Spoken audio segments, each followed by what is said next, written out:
Greetings, loyal listeners and new recruits. I'm Drew Deach. I'm Travis Newton. And this is Genre Vision. Every week, Travis and I review and recommend horror films, action movies, fantasy flicks, sci-fi cinema, and more. And this week, we continue our sojourn into the filmography of Neil Breen with Pass Thru. Some calls to action. We got a comment on our pre-show banter episode from Patreon person Adam Dawes, who said he loves the pre-show banter episodes, and we want to thank you, Adam, because we've been asking for feedback about the stuff we've been doing on the Patreon, and so it's nice to know that people are enjoying the pre-show banter.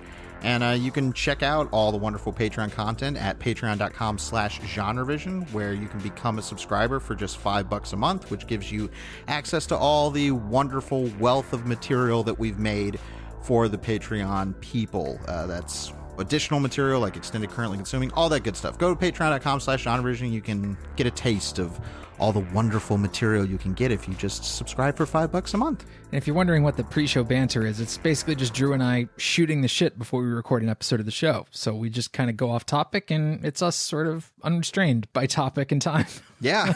So we just go until we have no more go in us. And then we do want to just straight up beg for iTunes reviews.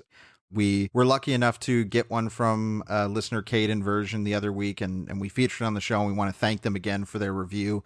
The best thing for the show at this point, reviews on Apple Podcasts.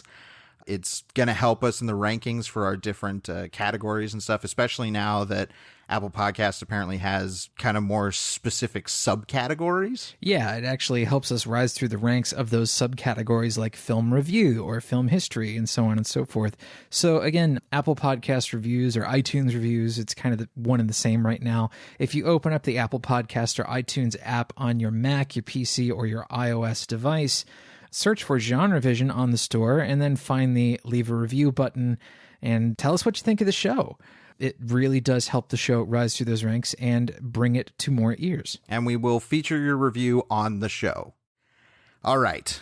What is this? The fourth Neil Breen movie we've done now. Yep. Pass Thru, which was released in 2016. I thought it was 2015, but... Is it? I think so. I think that's the copyright date in the end, but it was either 2015 or 2016. Every year is a question on this show anyway. That's true. Time is a flat circle. The release date on IMDb says 2016, but who knows with a Neil Breen movie? Right. I mean, release date is kind of a nebulous thing with a Breen film. They just happen when they happen, and we accept them whenever they come. This may be the first time people are hearing about Neil Breen on this particular episode. Who is Neil Breen? Travis, that is an answer we're still trying to find by watching his movies. If you want kind of a history of Neil Breen, listen to our episode on Fateful Findings, or go to youtube.com/genrevision. We did a video on that episode, Fateful Findings. Kind of a basic read is Neil Breen is a Las Vegas citizen who is apparently wealthy enough to produce his own films, but also write, direct, and star in them. I mean, wealthy enough to crowdfund his own micro-budget films. Let's put it that way. Sure. But I think he's like a real estate... He was an architect. He's an architect. Okay. Yeah. But he is a character that has become kind of infamous in, quote, so bad it's good movie circles. We have a very differing opinion on him as far as that goes, but we find him incredibly fascinating. And we've been going through his movies slowly but surely. And when you ask who Neil Breen is, Pass Thru is the movie that gives us the deepest and darkest look into potentially who Neil Breen is, because Neil Breen is a person that, from all accounts that I can see, puts his political and sociological feelings very directly in his movies, and it's stated quite a lot throughout all of his films. Right. Well, and all his films cover similar themes and similar ideas. Like, he's constantly talking about the same people as being bad or being immoral or corrupt in pretty much every movie. So it's pretty obvious the guy either has an agenda or he just is obsessed with making art about this. Yes, and the last movie that we did was I Am Here Now.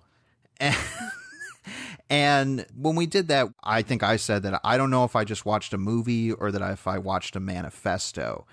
And Pass Thru, in a lot of ways, feels like a soft remake of I Am Here Now. I don't know if anything is soft about Pass Thru. Well, Pass Thru is a much spikier, slimier, meaner film that has the same basic structure of I Am Here Now, where this overpowered being comes to Earth and has some sort of axe to grind with humanity. And somehow he's the hero. And while I Am Here Now certainly has that element and has kind of twisted moralizing that happens in all the Breen films we've watched, Pass Thru is the very first Breen film that we've watched where I felt legitimately terrified.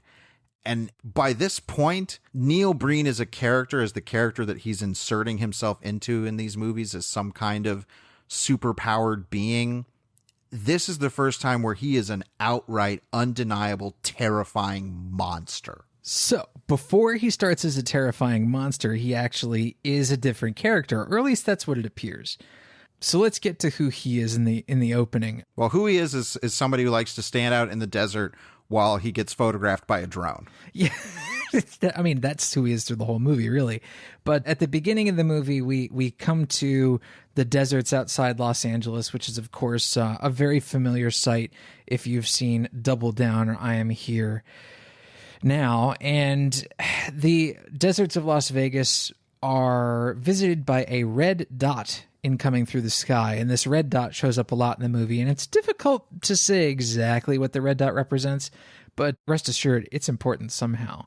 There is a series of painted rocks somewhere in the Las Vegas desert being worked on what looks like by an alien hand or like a monster hand. What I thought I was seeing was some kind of, okay, this is some caveman paintings. It looks like that kind of, cave painting type art, but then the camera cuts to what I'm assuming is right next to the paintings, and there's a bunch of clocks. Mm-hmm. There's a clock or two, and then there's a sort of a black fart cloud that passes in front of the clocks. Yes, I called it the shadow lobster.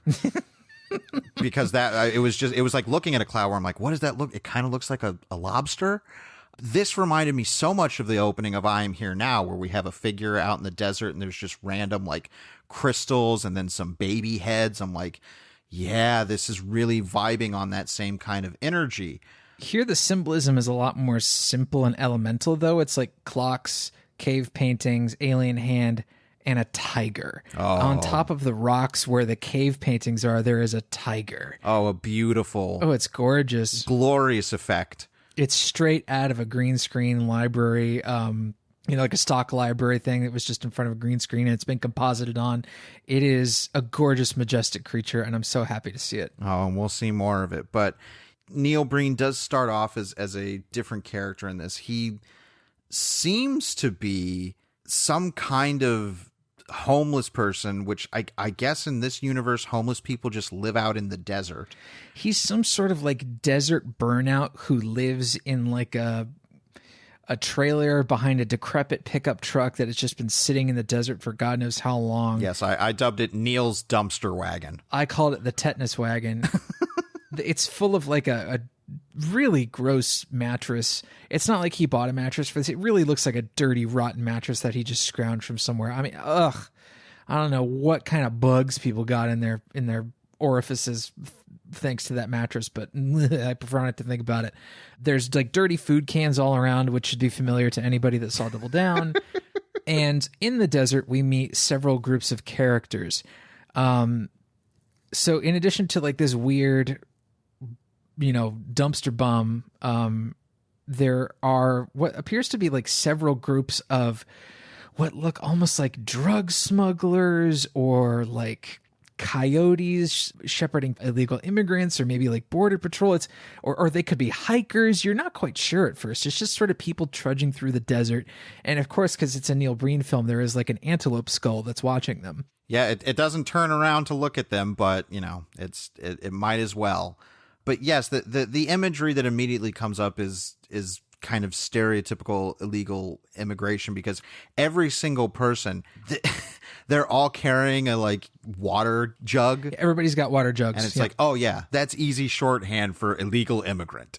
If you say so. I mean, we also meet some other characters that are a little bit more intriguing. It's a couple of like teenagers, and there's a teenage boy and like two teenage girls, and they hang around in what appears to be one bedroom that is shot as if it were two bedrooms. That's my note. I think that's what it is. My note was because they're shown talking on the phone, and it cuts between the two of them having this conversation on the phone. But my note was, are these two kids in the same room and they're talking on the phone? Well, they have like the same things in there in the shot with them. It's like a prop guitar or like it's like a Rockstar video game controller.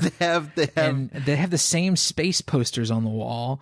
And then of course, because he's Neil Breen, he uses the same cookie, which is like an insert that you put in front of a light that shines the light in a certain shape. Mm-hmm. He uses the same cookie to shine on pretty much every freaking wall on every set he shoots on.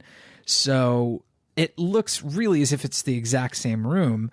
And one of the things that gives this away, like in terms of locations, is that almost the entire movie uses location sound. So you can hear the sound of the room and the noise profile of the room. You ever seen Birdemic? No. That movie also uses almost entirely location sound. So when you cut from one angle to another, the noise profile of the sound is different. So you hear like these really awful cuts between one shot and the next. Mm-hmm. So in those shots where it's like, oh, the noise profile is the same, then you can kind of deduce like where things were shot. But also in that shot where we introduce the teenager, you know, we see this sort of shot panning around the teenage boy's room. You can hear the camera operator's feet shuffling around. Oh, that's beautiful. Yeah, it's real good. Well, yeah, these kids are apparently like they're tracking some signal in space, and they're talking about some professor who's this old guy that seems to be laying on the same... He seems to be laid up in the same, quote, hospital room that Neil was laid up in Fateful Findings. Yep, same room. I think that's where Neil Breen keeps all his props. He just so happens to keep a gurney in there as well for reasons. Yes. So, yeah, we're introduced to this professor character, this like white bearded old man. And the first thing we hear him say is, "Where is it? When is it? And will I be able to make it?" I don't know. We don't really know what he's talking about. So the kid with the telescope and the two girls, they're trying to track down the same signal. They're friends with the professor, and we don't really learn much about them until a little bit later. But then we get back to Breen's hobo character, who at gunpoint is asked, "Clean this smuggler arrival area up so the border patrol doesn't know where we're at." Whatever the fuck that means. And then whoever is holding the gun at him throws a bag of white powder at him. And it's like, this is your payment. So I guess it's that Neil's character is some kind of bum that is being paid off with drugs. It doesn't matter what the drug is to Neil. It's just drugs. Well, we do see him shooting it into his arm later with a syringe. We can assume it's heroin, but it doesn't matter. It's just drugs because drugs bad. Right. And something similar happened in the beginning of I Am Here Now, where like two heroin addicts shoot up and they pass out in the hot Vegas desert sun. Mm-hmm. Which he does. Addicts. I'm sorry, addicts. Are you doing this? Yeah. Is this happening? No. But when Neil passes out, I also love the fact that he ties up his arm because he's seen that in movies, and it's with like a little tiny piece of rope, and there's no actual you can tell it's just kind of like hanging there. He's like, but this is what they do in movies, so this is what I'm supposed to do. Mm-hmm. Yeah, and he does it all in close up with the confidence of a man who really doesn't care, which is great. I think I admire that confidence quite a bit. So he then passes out in the sun. The fart cloud, or the shadow lobster, appears upon him, and then we see the red dot upon him, and then he gets up and leaves his body. Yes, as I wrote, the two Neils happens here.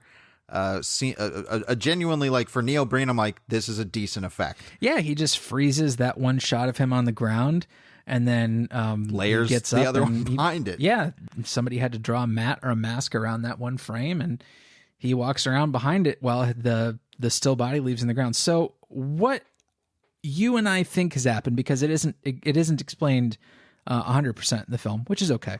His body is taken over by an AI from the future, right? Yeah. So we know in the movie that Breen later professes to be an AI from the future. We think this is the moment where the AI travels back in time and takes over his body. Yes, and is using him as a vessel to, you know, traipse around the world and eventually do what he's going to do. Yeah, the future AI appears to be from the place where the cave paintings and the tiger are. Maybe that's future Earth. Maybe it's a distant planet or another dimension. Doesn't fucking matter. We'll never know. So the movie continues on, and we get more looks into, much like I Am Here Now, we get more vignette looks into these different people that we've seen. This kind of succession of what appear to be illegal immigrants. It's never really said where this is taking place. It's very directly drawing upon kind of Mexican immigration imagery. Sure, although they don't really hire any Latin American people from what I can see. Oh, good Lord, no. It's a surprisingly diverse amount of, you know, I don't even know when this movie is taking place in Earth time. You know, Neil Breen kind of shares that same True Detective idea about time being a flat circle. Sure. The only thing that exists outside of that is the future where the AI comes from. Yeah, so I think it's an easy read to say it's like, well, this is clearly the U.S.-Mexico border, but it's never directly stated. But we get shots of, you know, a bunch of people trying to knock down a fence to get over it. Yeah, there's a fence with some barbed wire at the top, and they're just trying to knock it over. And what's funny is they have the shot of the people like trying to tear down the fence, and then they cut away. There's like some reverse shot, and then they cut back, but they keep using the same sound effect from the first shot. You know, it's these sort of like charming little reuses of certain library items that I love from Breen films. Oh, absolutely. Like the reused library screams from what was it? I Am Here Now. Oh yeah, when they're like, "Don't cut off my ear." Ah, yeah. But then we get introduced to, I think might be our favorite character in the movie, who is apparently one of the coyotes or shepherds in this kind of illegal immigration / human trafficking ring. Yeah, I don't know what her job description is necessarily. I can tell you what her job description is. It's to be the fucking best. Yeah, to be like ass kicker A number one. So it's this black woman who is maybe, I don't know, she looks 40-ish, and she speaks with such conviction with everything she says, and like there's so much power in every movement she has. She looks at this woman who very clearly has a pillow stuffed under her shirt, and she goes, "How many months pregnant are you?" And the woman goes, 7. And she goes, "Oh, really?" And then she takes out a big fucking knife and stabs her right in her pregnant belly and rips down. And of course, it's a pillow with a whole bunch of drugs in there.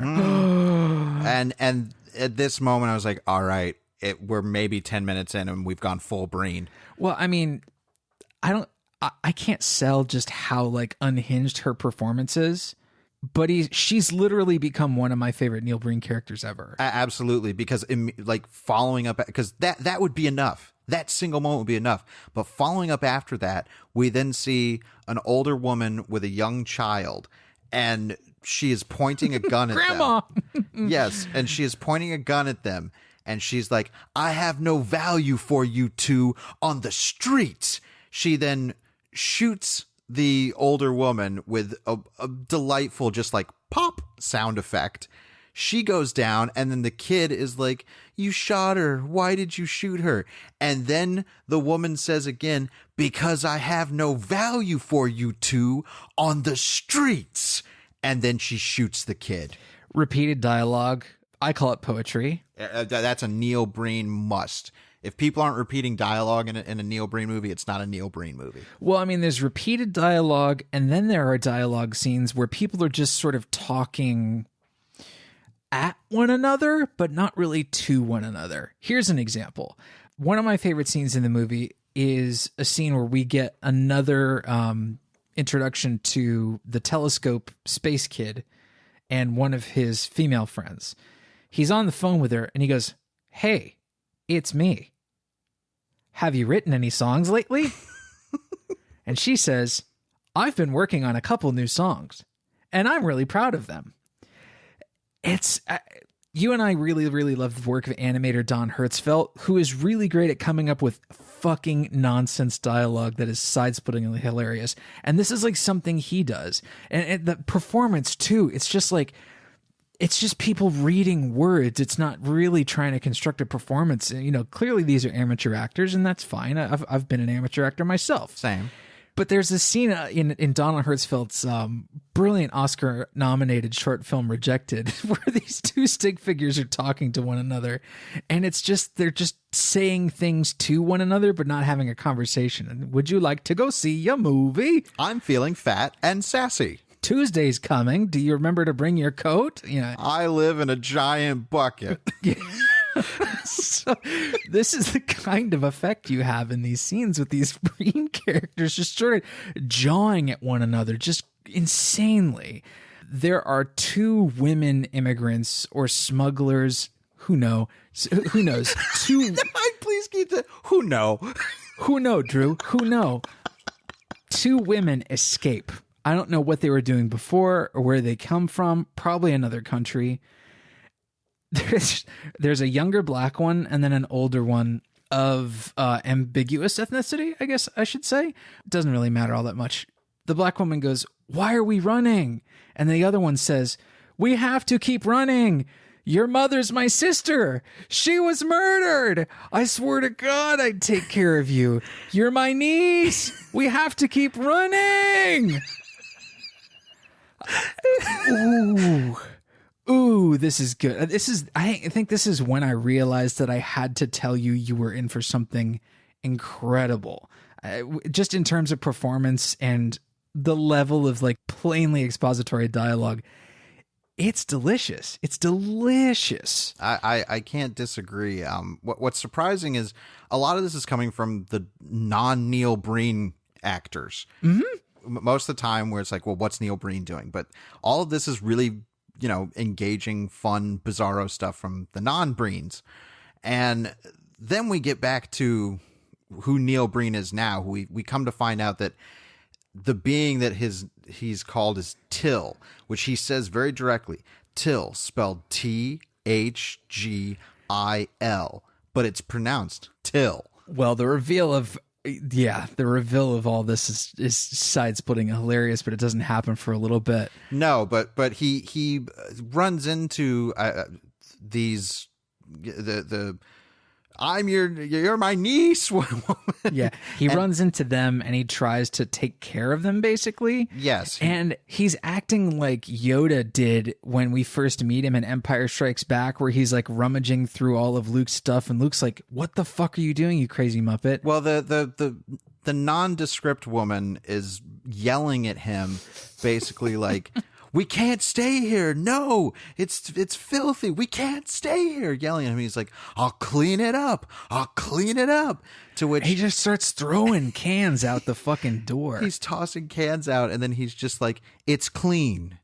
It's clean." And the shot of Neil Breen smiling directly into the camera is the first moment where I was like, is this when it happened? That's the thumbnail for this episode, by the way. Is this when he snapped? Like, because as we get into the movie, it's going to be like something broke Neil. Mm-hmm. Like, as we will find out. There is a scene that we've kind of skipped over that I think is the first sort of huge indication of just how heavy-handed Breen is going to be with the politics and the social views in this one. When they rip open the one woman's fake belly full of drugs, then all of the, I guess, coyotes or drug smugglers or pimps or whatever they are, just bad men with guns, they start divvying up all the bags of drugs. And one guy's like, "This is for the politicians." And then he takes another bag and he's like, "The stockbrokers." Another bag of drugs. "The pimps." Another bag. "The bankers." And on. The CEO, the lawyers, the international bankers. Yeah, I was going to say that's the best one because he's like the bankers, the lawyers, the international bankers. And then he finishes with the resistance. What? Like, are they what playing resistance? all Who? sides? Like, what? So, but as with all Breen films, like, it's like, okay, he he deeply believes in some kind of conspiracy theory stuff. I said in the I Am Here Now episode where his politics seem to lie somewhere in between Timothy Leary and Alex Jones. Pass Thru is the movie where he leans really far into the Alex Jones side. Yeah, I mean, if I were to put him anywhere on the political spectrum, it would probably be right next to where the UFO nuts are. Somewhere. I mean, and I'm not saying that that's him as a person. It's just what he is portraying in these movies. Right. It's just sort of his core sample that we've attained from these movies. It really doesn't say anything about him as an individual, really, because we don't know him as an individual. Well, it's just more about like, okay, these are the things he's interested in exploring in his fiction. And according to this, like, he feels that, yes, the world is run by very corrupt institutions that know what they're doing, that openly flaunt their corruption. I'm just going to throw this to you. I have a note here that is just a quote that says in all caps, "I'm pregnant." Oh, okay. So these people that I guess are illegal immigrants are split up into two groups early on in the film. There's a group of men and a group of women. And the group of men are all sort of, I think, put into a decrepit school bus and handcuffed together.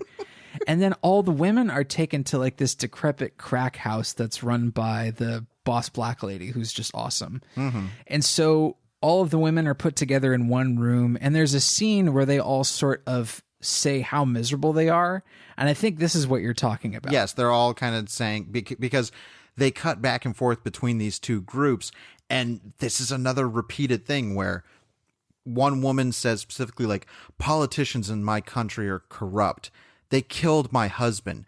Cut to the men in their bus where a guy says, the politicians in my country are so corrupt. They killed my wife. To which I thought, oh, I wonder if these two characters are actually going to reunite later in the movie and find out, oh, my wife wasn't dead or whatever. No, you're putting way too much stock in this. Yeah, I was drawing a line between two stars and trying to make a constellation out of it. But all the while, like, all of the different plot lines, like the group of male immigrants, the group of female immigrants, Breen and the two women, and then the kids and the professor, like, all of this is intercut and we're not really sure what it has to do with one another.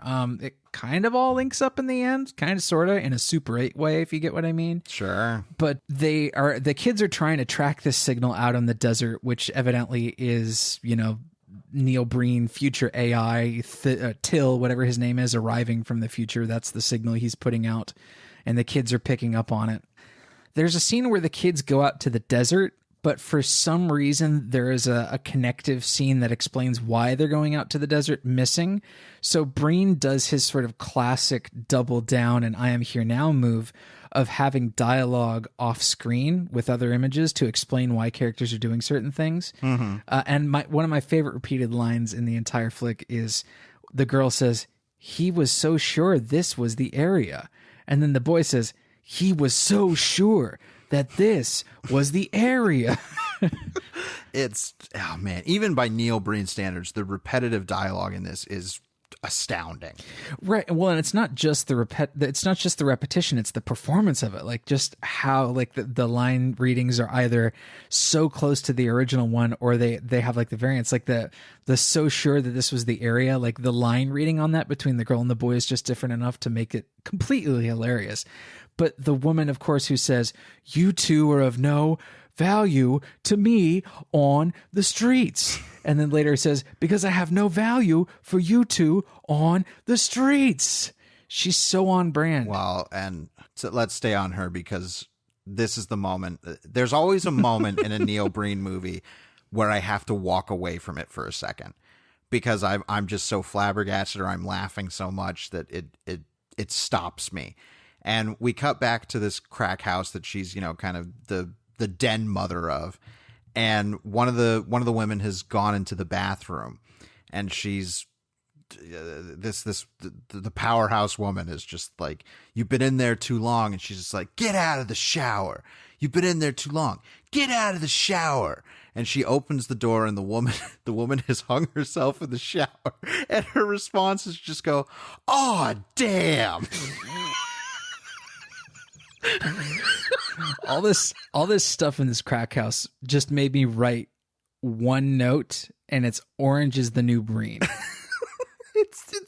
It's so brilliant. But then so the movie keeps cutting back and forth between these different vignettes and then what's going on with Breen and the other two women that he's kind of, you know, taking care of. Yeah. And this is like hippy dippy, like the whole hippy dippy aspect of Breen's character comes out in little bits and pieces. Well, it's this whole hippy dippy, like new age, like he has all this like fortune cookie wisdom that he spits out in voiceover. Like, you know, we'll cut to Breen and stuff that's going on with him, and then there'll just be a scene of him wandering out in the desert with a drone shot. You know, this very wide, almost like fisheye lens on a drone hovering, you know, 30 feet away from him. That's just showing him out in the broad vistas of the Las Vegas desert, very Fallout New Vegas. And then he'll do something like he'll voice over the meaning of namaste, for instance. And I recognize that within you, or whatever. You know, it's like he's just taking these internet quotes that, by the way, he does break all of this down in the end credits later, yes. like who he attributes the quotes to. I love that. And a lot of these quotes, by the way, are apocryphal. Like, it's just inspiring quotes that Breen Googled at some time during 2013 that he just wrote in script. There's one attributed to Einstein that is absolute nonsense. Einstein never said it. Well, there is this is where kind of the mysticism and the magic that's, you know, often present in his movies starts to come through, because he'll walk to this certain spot near his dumpster wagon and he'll stand there and then he'll fade away, disappear, which we see with a lot of Breen characters. Mm-hmm. And one time he does that, and a black woman, the niece, you're my niece. Yeah, she sees him do this and fade away, and the cut to her reaction shot is her like comically scratching her head, like huh? And then she just immediately falls down. She's a fucking Far Side character. she just immediately falls down. It's like, time for a nap. And what does she say to Breen about this stuff? She says, "You're a weird dude." Ooh, harsh words coming from my niece. Well, there's a point where I can't remember which one of them it is, but one of them says, you know, something like they're afraid of him, and he's like, "I won't hurt you," and they throw like a stick at his face. No, it's the other woman, the aunt of the niece. She says, "Don't come near me. I'll kill you, you fucker." Yeah, and that word hurt, because he doesn't often drop the F-bomb in his movies. No. And then she throws a rock right in his face and beans Breen right in the head, and he falls down, and there is this huge, glacially long, protracted shot where he gets up off the ground. I thought so many times in this shot, okay, he's going to cut away now. No. Okay, he's going to cut away now. It's just no. And it pulled that so many times that eventually I was one of those moments where I was like, I might have to walk away for a few minutes.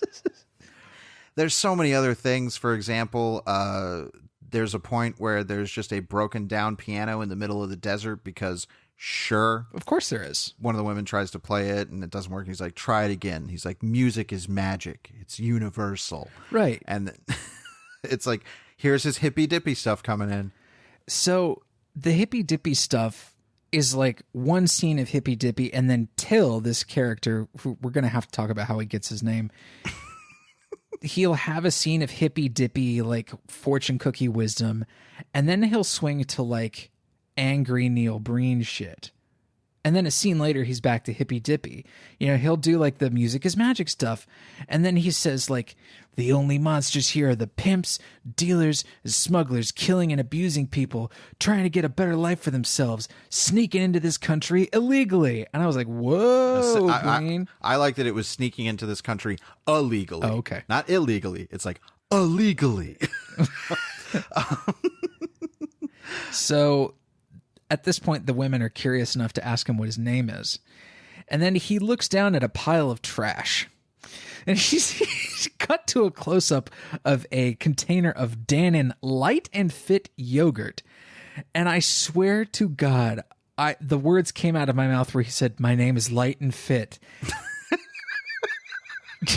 Just jokingly thinking like he'd never actually say something that directly stupid.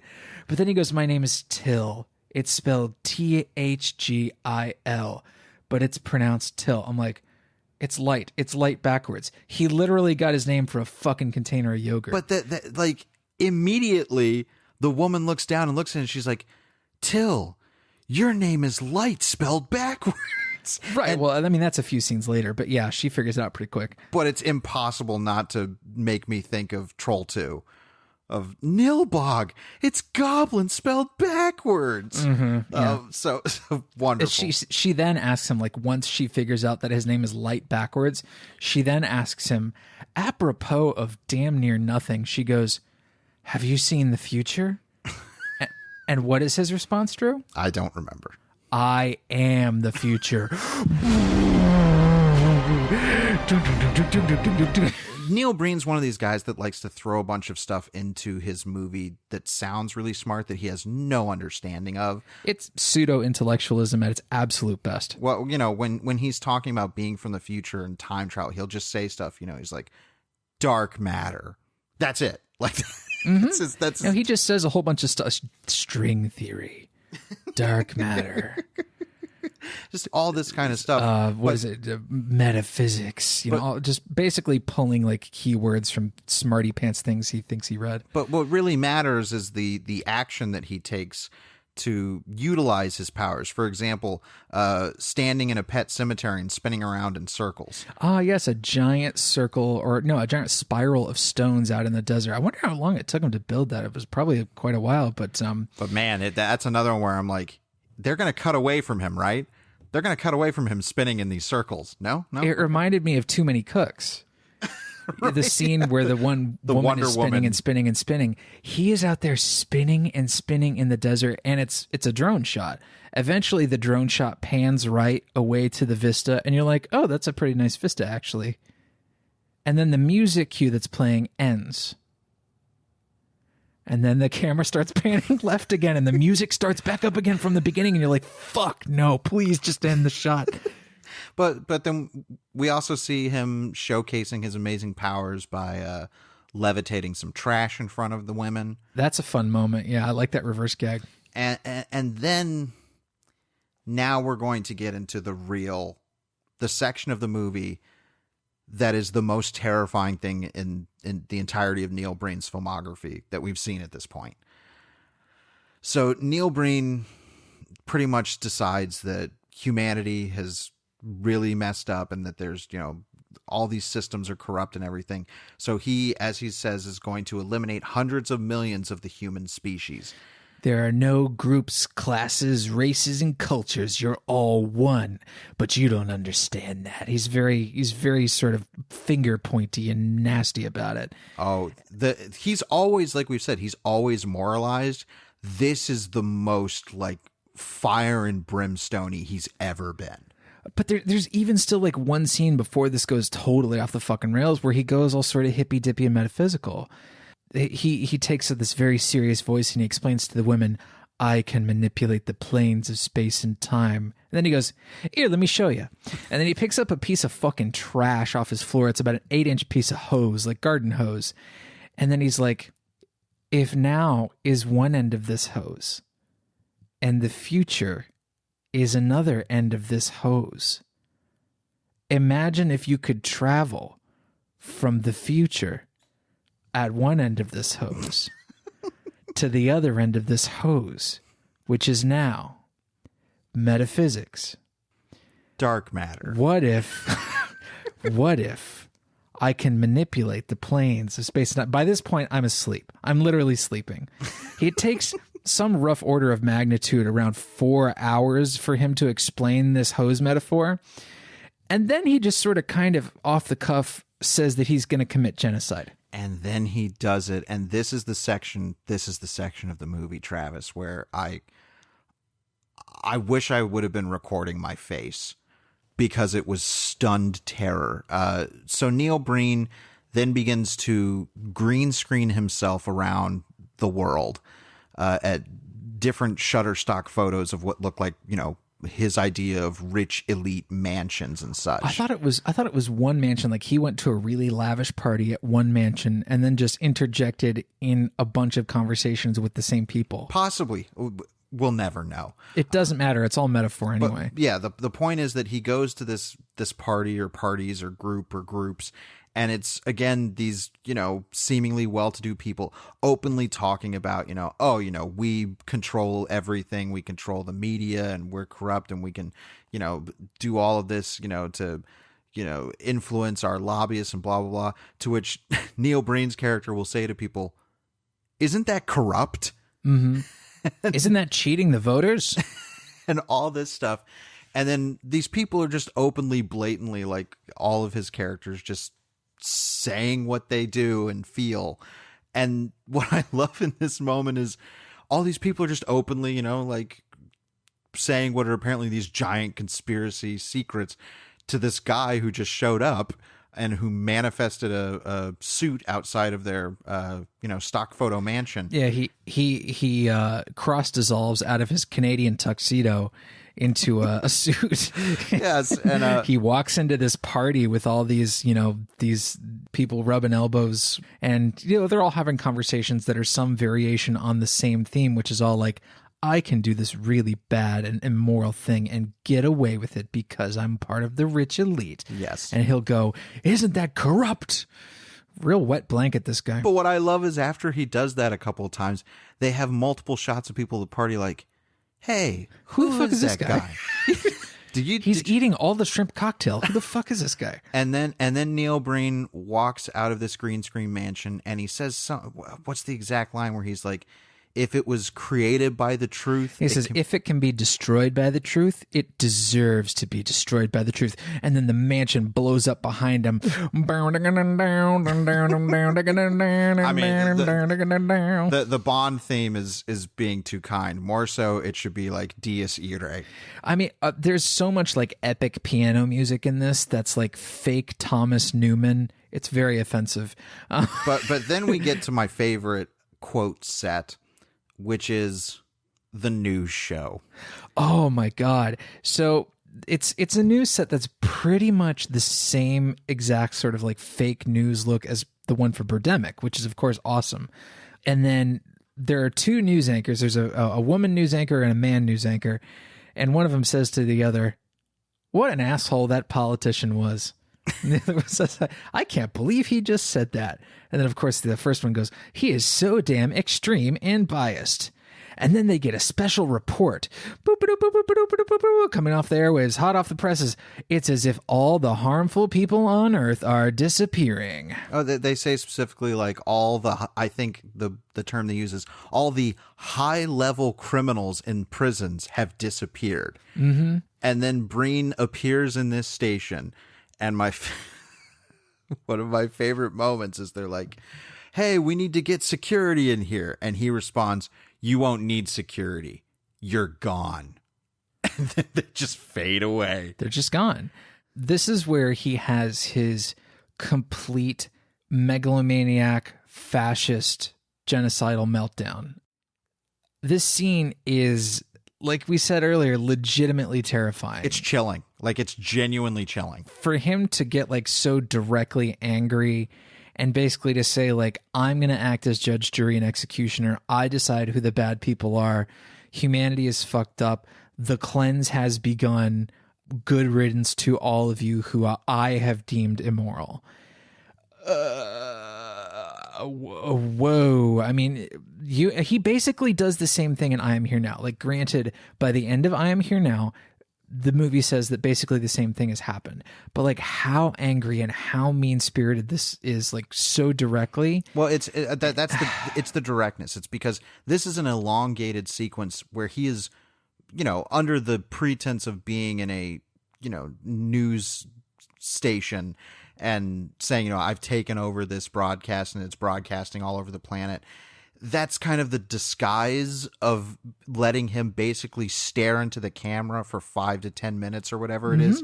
And just this is very directly his attempt to broadcast his feelings to the world. Is this really how Neil Breen feels? I don't know. Haven't talked to the guy about his political beliefs. But I mean, he states to the camera, to us, the audience, he says, like, I have eliminated 300 million of the human species. In human terms, I've killed them all. And to which he's saying, you know, that is, like you said, whoever he is deemed morally corrupt and destroying the environment and all of these systems and everything, he's just disappeared them. So he's this terrifying genocidal fascist who basically has the ability to kill anybody with the snap of his fingers. Thanos, anyone? I do like that he goes to the sort of black drug lord lady, and they have what is my favorite scene in the film and possibly one of my favorite Neil Breen scenes ever. He goes to her specially because she's earned a special place in his heart, as she should have. She's just wonderful. And he says, "This is my universe," to which she says, "I will kill you." And he says, "I will eliminate all the people like you that have ruined this planet." She says, "You are done." And he goes, "No, you are done." And she goes, "I'm done?" And he goes, "Done." And then she fades away. Mm-hmm. Well, it was like, I said this to you earlier, but it was like watching two kids trying to fight on the playground and trying to out insult one another, and they're both like, "Times infinity." Yeah, times Googleplex. You're stupid times infinity. You're a big poopy pants. I love her so much. I was so sad to see her go. I mean, she really was just such a beacon of hilarity throughout the entire movie. But then after this, the movie kind of has an extended denouement where he returns and finds the "you're my niece" woman.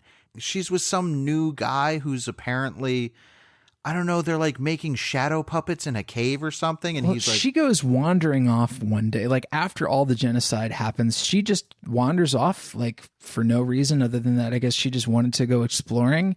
And then she goes into an abandoned mine because it's the deserts around Las Vegas. There's a bunch of abandoned mines out there. And turns out she's hanging out with a PTSD addled veteran living in the mines.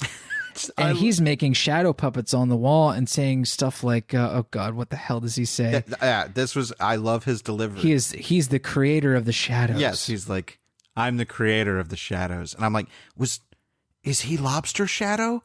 What is this? And then they come out of the cave, and Till is there, and Till just tells the guy, he just goes, "You are free of PTSD."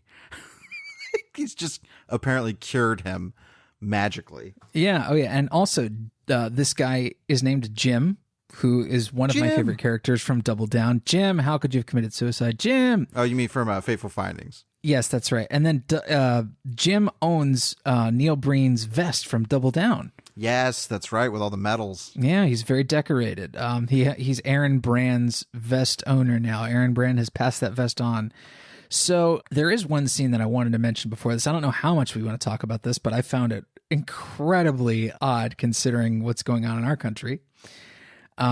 He tells all of the immigrant people, like he frees them. He says, "Go back where you came from." Well, he goes, "Go back to your countries and make a difference there." Like, what the fuck? Yeah, I mean, keep in mind, this is the hippy dippy Yoda motherfucker that has also said races and groups don't exist. Like cultures, there's no boundaries in culture. We're all just human. Instead, he's just like, go back to your country. It's what the fuck?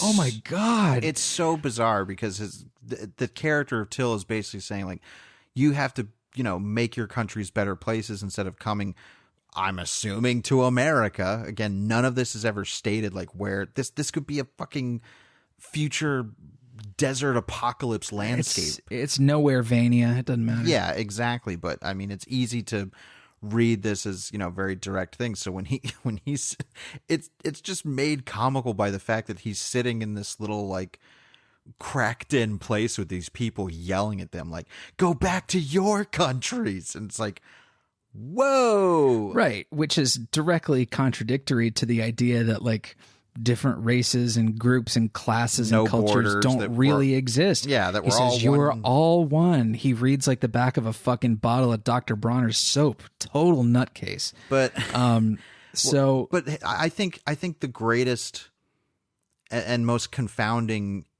image in all of Neil Breen's filmography is what kind of begins to close out the movie. I mean, there's eventually we come back around to the whole kids and them wheeling the professor out to see Till, like that whole plot just didn't need to exist. It didn't need to exist, but I'm really grateful for it. And it's because the professor, every time we cut back to him throughout the movie, is scene transition gold. He is instant funny. Yes. And it's just, his line deliveries when he's like yelling into his phone and his facial expressions. And like when they're pushing him through the desert on that wheelchair, he is bouncing around.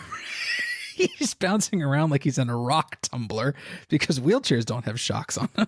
Well, and he's because apparently he's been through the desert. He's been anticipating Till in some way and just wanted to live long enough to see him. And he reminds me of Cancer Chemo from I Am Here Now, who just wanted to live long enough to see the Las Vegas sign, and it's the most beautiful thing he's ever seen. Oh, and another one of my favorite characters we meet for one line in this whole sequence where the kids and the professor go out to the desert, and it's the boy's dad. He just says, it's just another one of your false alarms. I'm just going to stay here and sleep. I'm like, cool. Dad, I vibe with your energy. So, of course, Neil Breen has to validate these three kids and the professor by saying, you three are the real geniuses. And then he gives them a big handful of what now? What's that? They're jewels. Magic stones? Something, yeah. Some shiny stuff. He's like, here. Well, I mean, it's not a Neil Breen movie proper without magic stones. It's true. It's no black cube, but it's some kind of like future material. Mm-hmm. It's a bunch of sort of shiny little stonelets. But closing out the movie, there is this image, this thing that I'm like, this is, if I could encapsulate what it feels like to try and figure out Neil Breen, is in the ending of this movie where Till is standing in a field where apparently this is where all the 300 million disappeared, murdered humans he teleported. He just uses as this friggin' landfill. But can we mention real quick that both the niece and her aunt are tracked down in a moment of pure random hilarity by her ex-husband, who shows up and just shoots them both. And then Breen resurrects them both. This is all in the period of like a minute and a half. And it's like, what? I don't even remember this. So Breen tells these women that he's just resurrected. Look, you two are good. I'd like to take you with me to where I'm going. I'm leaving this place. I'm going back to the future or whatever. And the black niece, who is very on brand in this moment, she's still tired and can't go on, just like we meet her at the beginning of the movie. Why do we have to keep running? You're my niece. So on. The black niece refuses because she can't go on. She's still tired. So tired, this poor woman. But the aunt, the woman with the tiger tattoo, which we haven't mentioned up until this point, but like, evidently this person has a tiger tattoo. The tiger. The amazing... Well, we mentioned the tiger earlier, but like the tiger is in the cave painting place. But we didn't mention the incredible shot of Neil Breen facing the tiger. Right, and the fucking 3 other times it's repeated in the movie. Well, because it's like for a second, it's like this is not a bad compositing job that he's done, except that the footage that he used for this tiger, the camera moved at some point, but he stays stationary. Well, the close up of him looking at the tiger, where he's on the left side of the frame and the tiger's on the right side of the frame, that's a tiger shot against some snowy background, and Breen is composited in. Yes. And then the wider shot where he's just sort of like chilling with the tiger up against the stone wall is, the tiger composited into the still shot of Breen. What I love is when that camera moves on the tiger footage, Breen knew that was something he was going to have to deal with. So he reacts to it. He reacts to it as if he's like jumping back from the tiger. It's incredible. I have to get to this final image because it's more than anything in any other Breen film. I feel like this is both the key to unlocking Breen and also the ultimate kind of question mark on him as an artist. Because he's standing in this field of dead bodies. He's about to have a romantic walk into the sunset moment with this tiger tattooed woman. Yes, there's the Aurora Borealis composited, above, and there's this triumphant music. I was about to make a steamed hams joke, but yes, be grateful I didn't.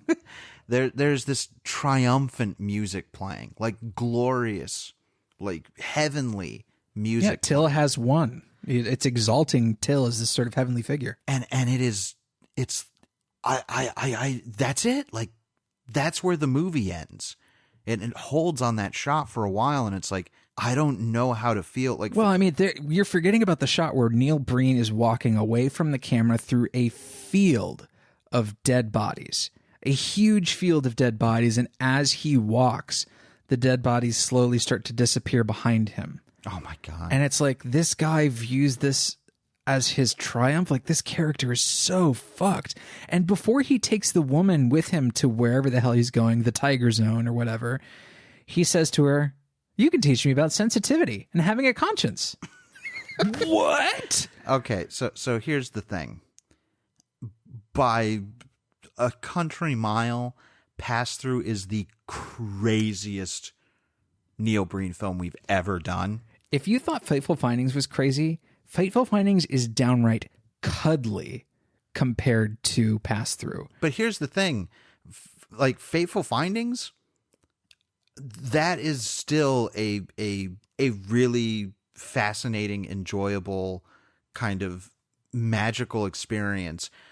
Pass Thru, I kind of feel similarly to the way I felt about I Am Here Now. But Pass Thru is way funnier, which it has, like, it's a huge advantage that Pass Thru has over I Am Here Now. I don't know. I mean, I listened to our I Am Here Now episode again, and there's so much funny stuff that I had forgotten about that movie. The thing about I Am Here Now and Pass Thru is that they are the least narratively interesting of Neil Breen's movies. Mm-hmm. They are movies that are far more about vignettes. They don't have more concentration on specific characters or a very particular story. It is just he gets to play directly a god being who is going to fix the world. Right. Yeah. Double Down is about a guy who has a very distinct character arc. Aaron Brand is this mercenary spy who is, having his hands in all these horrible things, but he eventually comes to love his country again and want to stand up for it. That is a very distinct character arc. It takes a whole lot of, like, running around in the desert and yelling in the desert to get there, but it gets there. And in terms of a Neil Breen film, is pretty functional. And then I Am Here Now is basically his story of, like, mean cyborg Christ coming back to returning to Earth and deciding that a huge portion of the population should be wiped out. Which is just what Pass Thru is, but it's the reason that Pass Thru is more engaging is because it's even more blatant and direct and angry. Like, it's so angry. Well, and it's post Fateful Findings. Like, he's evolved since I Am Here Now in a big way. Like, I Am Here Now has to face a lot of shortcomings. Like, it was his first feature-length film that he didn't get to pad out with a whole lot of stock footage and voiceover. Mm-hmm. So, in I Am Here Now, it seems like there's a lot of trouble filling the time with the right scenes. So often he has to add lines and voiceover later to explain how characters feel and why characters are doing certain things. I think he falls back on that trick once in Pass Thru, because overall, like he demonstrated in Fateful Findings, like he has an easier time filling the running time in the film. Yeah, I think that Pass Thru and I Am Here Now are still the two Neil Breen movies that I wouldn't want to watch again. I mean, I agree with you a lot on how I feel about Pass Thru, and that the first half of the movie is like pretty magical. It's mean, but it's magical. And then once he goes off the deep end and shows his like total genocidal asshole side, I was like, ooh boy, this is rough. And it's not a flattering look at it. I mean, none of these movies are a particularly flattering look at this guy, but this one especially is pretty rough. Well, and I fall back even more so. It's not even the spirit of them, is that it's like, I look back at Fateful Findings and there is a story and a world and a mythology and an ensemble. And a sentimentality you can actually like. Sure. I mean, that's not a necessity for me to like a movie, but like... But it makes Fateful Findings more cuddly and I think more just a warmer embrace of a movie. In some way, I mean, it's still a movie that ends with a cavalcade of suicides from bankers and lawyers and politicians, and I resign today as president of the bank. Pop. Boom, blows his own head off. So it's mean, but it's also like driven by love story and like home drama, and he actually tries to take these ideas like corruption and financial ruin and drug addiction, and actually tries to kind of turn them into personal stories, and I think that's most successful in Fateful Findings, and it's probably why it's still his best film. I don't know. I haven't seen Twisted Pair yet. We'll have to get there. Well, we'll get there before the year's out. I don't know, but I don't know. After Pass Thru, it's kind of like I want Neil Breen to make a more kind of directly narrative movie like Fateful Findings and Double Down, like something that really has a story and a world, because when he's doing that, he can still play around with the ideas that he likes, but it comes across as much more enjoyable. Not that I didn't enjoy my time with Pass Thru as we do with Neil Breen movies, but man, it's just so horrifying for this character to be like this sort of like admirable, like hippy dippy Yoda character who has all of these interesting things to say, and loves musical interludes in the desert, and likes Einstein quotes, and then he'll kill a whole bunch of people remorselessly, tells a bunch of immigrants to just go back to their country and fix things there, and then admits readily, as one of the last things he says in the movie, you can teach me about sensitivity and having a conscience. So he's like aware on some level that the character has no sensitivity or conscience. Breen is not unaware of that fact, but boy, does he mention it at an odd time. Yeah, I don't know. Pass Thru, like, I recommend it. I realize that that's harder to recommend by you, perhaps, but like, if you have to choose between I Am Here Now and Pass Thru is way more interesting, but it is much meaner. I don't know if Pass Thru is more interesting in so much as Pass Thru is more extreme. And with these kind of experiences, we want extremes in any arena we can find them. Mm-hmm. And the thing is, like, yes, the performances are even more extreme in this. The decisions, the artistic decisions are more extreme. But with that, also the moralizing is that it's the most extreme it's ever been, and that's saying something for Neil Breen. Yeah. So I don't know, man. Like, I really do not ever want to watch this again. I'm sure there's like pieces of the movie, like the badass powerhouse woman. I would love nothing but a compilation of her from the movie. Mm-hmm. Like, she is, I agree, one of the best characters in the entire Breen filmography. Well, and some of these long takes that he does are just so delicious. And some of these scene transitions, when they cut to the fucking professor especially, just float my boat so high. But I don't know, I think it goes to such insane places. I mean, really difficult and challenging places. And I didn't maybe really expect to say this about a Neil Breen film. Like, weirdly, it's his most sexless film. Like, there's not a whole bunch of women with their titties hanging out in this movie. No, I mean, there's... in fact, he's Till is kind of a I don't know. He's a real tight ass. He's really, no drugs, no sexual glorification, no glorification of violence. As far as his portrayal in the movie. But you're recommending the movie. Even for Neil Breen, I don't know. Like, is this your least favorite Breen? I think so. Really? Now that's saying something, because I enjoyed the first half of this. Like, I mean, I enjoy almost as much as Fateful Findings. I enjoy all of his stuff. Wow. No, I mean, nothing like. I would watch Fateful Findings right now. Like, sure, so would I. Immediately. And most likely we will rewatch it multiple times before, I depart this plane. Before Till decides to wipe us all out for being immoral drug smugglers and pimps. Yeah, but I mean, you're recommending it, so obviously that means you endorse Till's message. Sure, yeah. to kill them all. So you're done. Done!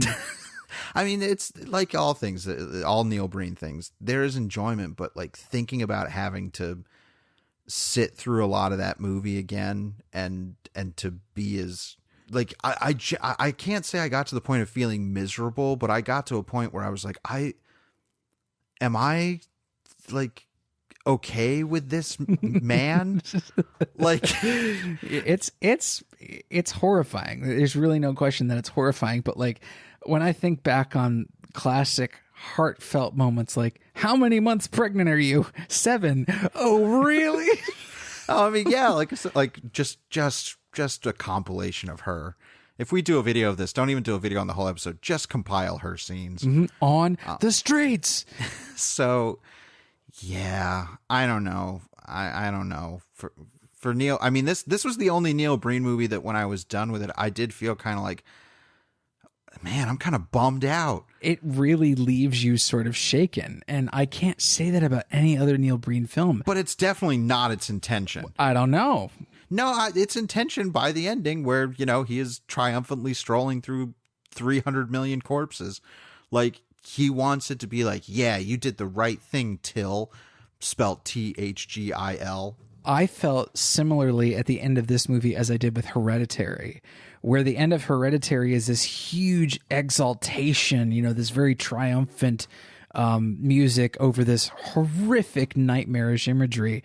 And it's silly and it's funny and it's horrifying and it's this huge mix of things. Like I felt similarly at the end of this movie where it's this big triumphant exaltation of these awful things that have happened. And it's like, holy shit, this kind of blew my hair back.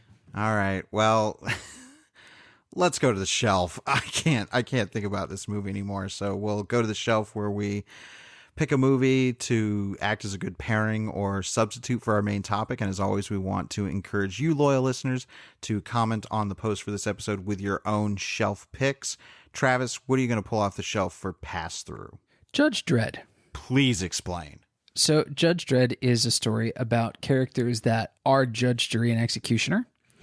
I think using that sort of moral extremism, about, entrusting one person to decide who should live and who should die for crimes, I think Judge Dredd is a fun and silly exploration of that idea.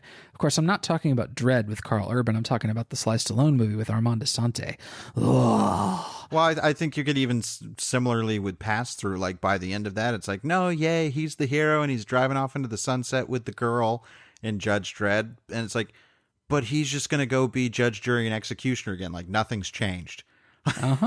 So that's my shelf pick. We're running long, so I'd like to get to yours. All right. Well, if you want a movie about a character who completely destroys a society that he is judged as immoral, and the movie that you were watching suddenly turns into a garish, ghoulish horror movie, I would recommend the film High Plains Drifter. This is Clint Eastwood's second directorial effort. It's kind of his subversion of his Sergio Leone spaghetti western movies. It's a movie where a stranger walks into a town and kind of takes it over. The town is saying like, there's this horrible band of hoodlums that are going to come back and rule us, and we'll, pay you and let you kind of run the town if you'll take care of them. To which then the stranger decides to totally reshape the town to his liking, including instilling a little person as the sheriff and painting the entire town red and renaming it into Hell. And then the ending of the third act of the movie is a straight up like supernatural horror exercise. Okay. Where everybody is, spoiler alert, killed. So it reminded me very much of this Neil Breen movie. But definitely one of my favorite Clint Eastwood directorial efforts, and one of my favorite westerns of his. Oh boy. Let's do some currently consuming. Num num num num num. Travis, what's been on your plate? Just wanted to talk about a couple of small things. I got my flu shot today. I consumed a flu vaccine. It went right into my left arm. I would recommend everybody get your flu shot. This is just kind of yearly upkeep and maintenance. I realize that sometimes even when you get the flu shot, you might get sick with something this holiday season, and that sucks, but it really is no reason. Herd immunity is a big thing. If you do have medical insurance, if you have health insurance, often the cost of a flu shot is free for you. I got mine done at Walgreens, so please do that. Another thing I wanted to talk about on Currently Consuming is a podcast I just started listening to called The Cut Down. The Cut Down is a podcast hosted by two professional trailer editors that talk about the craft and the business of trailer editing. One of them is a professional video games trailer editor. The other one is a professional feature films trailer editor. The Cut Down it's early in its life, so it's kind of, a little bit rough still. But the conversations that they have about things like, the differences between domestic trailers and international trailers and what you might show and what you might not show and like trends in trailers and stuff like that. And, trailers I think are good and trailers I think are bad. Like it's really interesting to get their opinions because I really haven't heard stuff like this anywhere else. Again, that's The Cut Down.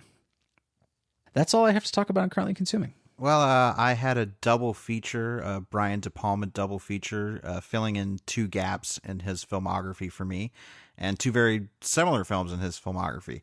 I watched Dressed to Kill and Body Double. Dressed to Kill, I know, was a huge part of his career and really kicked off and would certainly be a huge lightning rod of controversy if released today. The unwokeness of that movie is deafening. It's off the charts, yeah. But good Lord, that movie's fucking great. It's a good movie. It's a really classic Giallo meets Hitchcock sort of thing. And it's Brian De Palma using his bag of tricks, not in that kind of typical pastiche way. He finds really, really cool stuff to do in this movie. Yeah, there's some really cool makeup effects as well. It's true. Yeah. One of my favorites is actually the first time we see the killer when, oh my gosh, totally brain farting on the actress's name, on the one that gets killed, Angie. Mm-hmm. When the lead actress, who is kind of our Janet Leigh of the movie, walks out of this museum where she's been being followed by this guy and then following him, there is this great moment where the camera spins around like almost 180 degrees and we see this person in the frame for maybe a second and they have a very distinct look with like their hair and sunglasses and it's just a quick look and we're like, oh, what was that? And I just know from knowing this movie from pop culture, I'm like, wow, that's the first time he inserted the killer into the movie. This is the sequence where she's walking around at the museum trying to follow the killer. Like this is well, where it's not she's the sort killer. of fascinated. It's the guy. That's right. Okay. The person that she's trying to have the affair with, or yes. Okay. Yeah. And she like drops one of her gloves on the outside steps, and we see like in the background this person picking it up. Like it's not. I love that. This sequence is so well put together. It's really like the centerpiece of the movie, and it reminded me so much of like just a trashy Giallo Vertigo. Yeah, and I mean it's definitely got elements of Vertigo, which is also in Body Double, which we'll talk about. But I just saw some man. Ain't nobody as angelic and as amazing as Nancy Allen was. No, man. She is just, I tweeted out when I was watching it, like, I'm saying this right now, like, she is one of the all-time screen queens. Truly. Yeah, I mean, she's one of the things that makes Blowout so incredible. Oh, God, yeah. She's one of the things that makes Carrie so incredible. I mean, she was one of the... RoboCop. Yeah, of course. I mean, she was one of the De Palma classic players. You know, she was frequently in his kind of stuff, and then...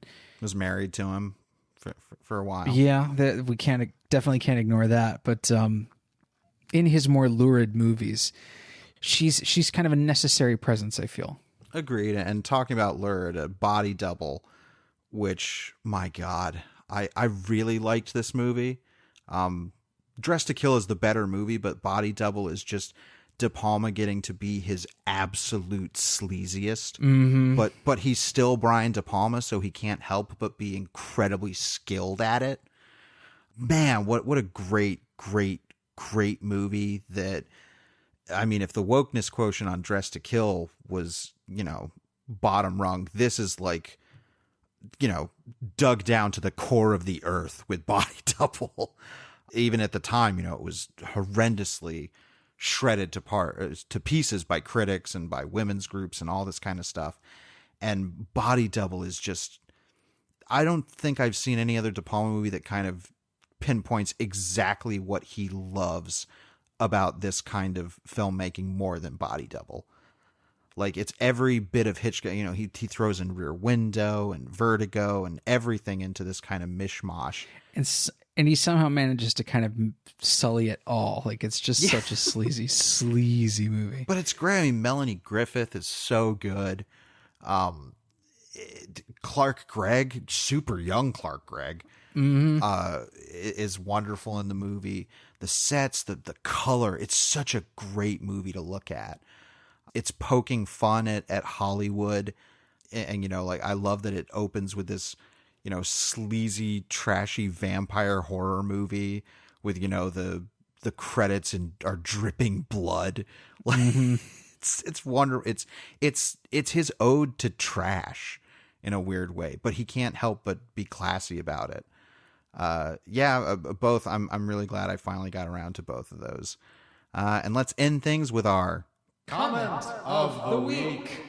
Man, I would not have expected the Beastmaster to have elicited such a response, but everybody's got a memory of this movie. Yeah, I guess my, you know, dropping in that knowledge about it always being on HBO and TBS, it really was. And we got a bunch of shelf picks, which we love seeing.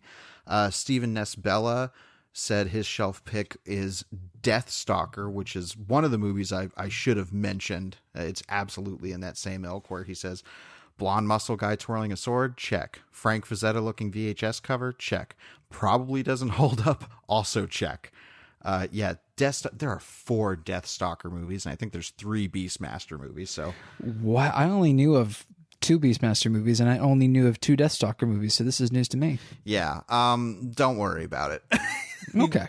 I think they did Deathstalker 3 on MST3K. Oh, okay. And they had to cut out quite a lot of the boobs and violence in that. I'm sure they did. We also got from Mr. Milksteak and Conanzilla, their shelf pick was Sword and the Sorcerer, which is an Albert Pyun movie, which I've seen, and everyone that saw it as a kid remembered it because it was the movie with the 3-bladed sword. If you've ever seen that thing, it's this, this sword that's got, 3 blades, and it can actually shoot the blades at people, which is just, begging to be turned into a toy. And Sword and Sorcerer, it's like the cool stuff is in the kind of bookended. Richard Mall shows up as like some weird demon goblin sorcerer guy. But again, he's only like in the first 10 minutes and the last 10 minutes of the movie. As any good demon goblin sorcerer guy should be. Yes. Loyal listener JT had 2 shelf picks. He said V, the original miniseries. It's got another Mark Singer performance, and it's pretty damn awesome. I agree. I like the original V miniseries quite a bit. It's still a dated miniseries, but you also get Robert Englund, I think pre-Freddy Krueger, and playing a nice guy. He's one of the nice aliens. And then JT also said Day of the Animals, which is a nature run amok movie that is like the anti-Beastmaster, where no man can control the wild. And you have Leslie Nielsen in his pre-Airplane days stripping his shirt off and going mano a mano with a bear. Sign me up. That's a selling point right there. I've seen Forbidden Planet. I know the power that is young Leslie Nielsen. Oh man, my favorite thing in Forbidden Planet is when the woman is like swimming and he's like, I didn't bring a bathing suit, and she's like, what's a bathing suit? And Leslie Nielsen just goes, ho ho, murder. It's the greatest thing. And then we did want to mention loyal listener Stephen Nesbella, who said that he's sorry he hasn't commented on any of the episodes, but he's been busy starting the new school year and also playing Borderlands 3, but he's happy to be listening to every week and loves the pre-show banner episode stuff. And he also said, did anyone see The Headhunter, about a Viking trying to kill some monster that killed his family? It was a small budget flick that I missed when it dropped at the Red Box this summer. I've heard about this, and I think I've seen like the poster for it, and have heard some pretty positive reviews on it. I'm going to try and put it on my list, and maybe I can get back to you, Steven. It sounds like something that might interest us, a little cool Viking horror action movie. And that's going to wrap it up for this episode. And next week, Travis, what are we covering? We're going to talk about what it really means to be a midnight toker. We're going to talk about what it's like to play your music in the sun. We're going to talk about what it's like to be sometimes called by some people Maurice. Wow. Yes, next week we will be doing an in-depth, deep conversation on the Joker. The classic 1973 hit by the Steve Miller Band. Thank you so much. And we'll be back next week. As always, we want to thank you all so much for listening. I'm Drew Deach. I'm Travis Newton. And we'll see you next week. Right here on Genre Vision. We're done. Done!